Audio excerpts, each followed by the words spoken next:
Daily taste the daily. ఆంధ్రప్రదేశ్లో YCP నేతల అరెస్టులు కంటిన్యూ అవుతున్నాయి. ఒకరి తర్వాత మరొకరు కటకటాల వెనక్కెళ్తున్నారు. ఇప్పుడు మరో లీడర్ అరెస్టుకు రంగం సిద్ధమైందా? సీఎం చంద్రబాబు సొంత జిల్లాలో కూటమి నేతలకు కంటి మీద కునుకు లేకుండా చేసిన ఆ నేతకు చెక్ పెట్టాలని సర్కార్ భావిస్తోందా? ఇంతకీ కూటమి సర్కార్ టార్గెట్ చేసిన వైసీపీ లీడర్ ఎవరు?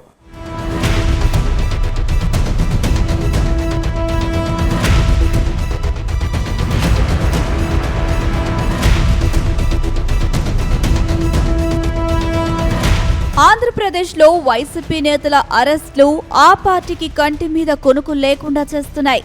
ఏడాది కాలంగా వైసీపీ నేతలను ఒక్కొక్కరిగా జైలుకు పంపుతున్న కూటమి సర్కార్ ఇటీవల లిక్కర్ కేసులో చంద్రగిరి మాజీ ఎమ్మెల్యే చెవిరెడ్డి భాస్కర్ రెడ్డిని అరెస్ట్ చేసింది.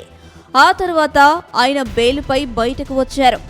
ఆ తర్వాత రాజంపేట ఎంపీ మిథున్ రెడ్డిని కటకటాల వెనక్కి నెట్టడంతో ప్రస్తుతం ఆయన రాజమండ్రి జైల్లో ఉన్నారు. ఇప్పుడు మరో కీలక నేత అరెస్టుకు రంగం సిద్ధమైనట్టు తెలుస్తుంది. తిరుపతి మాజీ ఎమ్మెల్యే భూమన కరుణాకర్ రెడ్డిని అరెస్ట్ చేసేందుకు కూటమి సర్కార్ రెడీ అయిందని జోరుగా ప్రచారం సాగుతుంది. ఇదే విషయమై భూమన కొడుకు తిరుపతి అసెంబ్లీ నియోజకవర్గ వైసీపీ ఇన్ఛార్జ్ అభినయ్ ప్రకటన విడుదల చేయడం హాట్ టాపిక్ గా మారింది.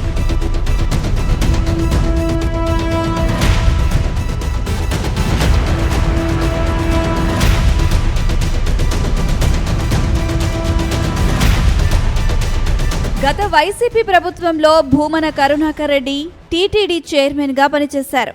ఆ సమయంలో పెద్ద ఎత్తున ఇంజనీరింగ్ పనులకు అనుమతులు మంజూరయ్యాయి. అయితే ఇందులో అక్రమాలు చోటు చేసుకున్నట్టు టీడీపీ, బీజేపీ, జనసేన నాయకులు ఆరోపణలు చేస్తున్నారు. ఇటీవల భూమన కరుణాకర్ రెడ్డిపై టీటీడీ చైర్మన్ బీఆర్ నాయుడు సంచలన ఆరోపణలు చేశారు. దీనికి కౌంటర్గా భూమన కూడా కౌంటర్ ఇచ్చారు. తనపై అవినీతిని నిరూపిస్తే దేనికైనా సిద్ధమని కరుణాకర్ రెడ్డి సవాల్ విసిరారు. మరోవైపు తరచూ టీటీడీలో చోటు చేసుకుంటున్న తప్పిదాల్ని భూమన వెలికి తీస్తున్నారు. ప్రస్తుతం పాలక మండలితో పాటు కూటమి సర్కార్కు ఊపిరాడనివ్వడం లేదు. ఇప్పుడు అలిపిరి సమీపంలో శ్రీవారి పాదాల చెంత టీటీడీ స్థలంలో శ్రీ మహావిష్ణువు 9 అడుగుల విగ్రహం అత్యంత దారుణ పరిస్థితిలో పడి ఉండడాన్ని ఆయన బయటపెట్టారు. అలిపిరి వద్ద ఘోరమైన అపచారం జరుగుతుందని చెబితే తప్పుడు కేసు పెడతామని హెచ్చరిస్తున్నారని ఆరోపించారు. అంతేకాదు అది శనీశ్వర విగ్రహం అని చెప్తున్నారని విమర్శించారు. శంకు చక్రాలు ధరించిన విగ్రహం ఎలా శనీశ్వర విగ్రహం అవుతుందని ప్రశ్నించారు. అయితే తనపై ఎన్ని తప్పుడు కేసులు పెట్టి జైల్లో పెట్టినా ఇదే విషయాన్ని చెబుతానని ప్రకటించారు. ఒక విల్లు, ఓ బాణము, ఓ త్రిశూలము, ఇది ఎక్కడైనా కూడా శని విగ్రహం ఉండేటువంటి జనరల్గా ఉండేటువంటి విగ్రహం. మా అపర మేధావులైనటువంటి టీటీడీ పాలక మండలి సభ్యులు తాము తప్పు మీద తప్పు చేస్తూ మళ్ళీ అది శని విగ్రహం, ఎప్పుడో అక్కడ ఎవరో కన్నప్ప ఎవరో ఒక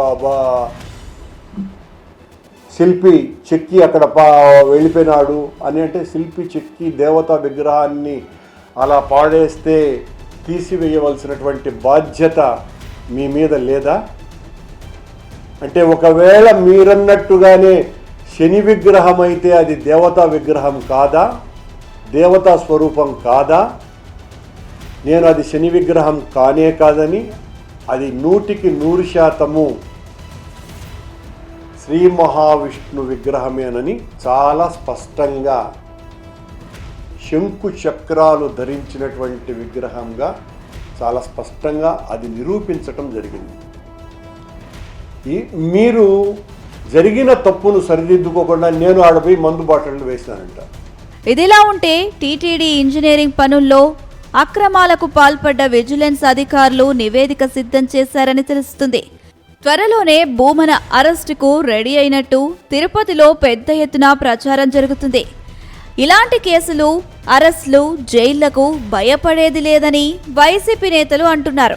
అయితే వైసీపీ తరపున బలమైన వాయిస్ వినిపించే నాయకుల నోళ్లు మోయించడానికి పలు కేసుల్ని కూటమి సర్కార్ తెరపైకి తీసుకువస్తుందన్న చర్చ జరుగుతుంది. ఇప్పుడు భూమన విషయంలో టీటీడీ విజిలెన్స్ సిద్ధం కావడం వెనక కూటమి ప్రభుత్వ పెద్దల ఒత్తిళ్లు ఉన్నాయనే ప్రచారం విస్తృతంగా సాగుతుంది.